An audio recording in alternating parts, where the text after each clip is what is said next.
জীৱনৰ বৰ ডাঙৰ সপোন এটা আছিলে শিক্ষয়িত্ৰী হোৱা, যিটো মোৰ কাহানিও পূৰণ নহ'লে।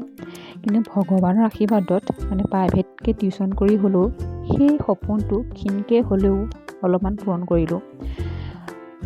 এই ল'ৰা ছোৱালীবিলাকৰ পৰা যে যি মৰম পোৱা যায়, যি সন্মান পোৱা যায়, সেই সন্মানখিনি আচলতে ক'তো কিনিব পৰা নাযায়।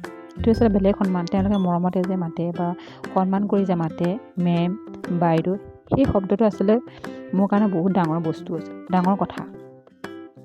যি নহওক, BA পঢ়াৰ পৰা আজিলৈকে মই টিউশ্যন কৰি আহিছোঁ।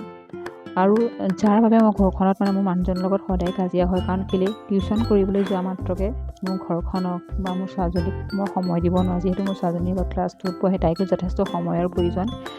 আৰু টিউশ্যন কৰিবলৈ যোৱাৰ কাৰণেই মই সেইখিনি আচলতে মই তাইক ভালদৰে সময় দিব নোৱাৰোঁ, তাইক যিমান সময় দিব লাগে। কাৰণ মই পঢ়াই ইমানেই বেছি ভাল পাওঁ।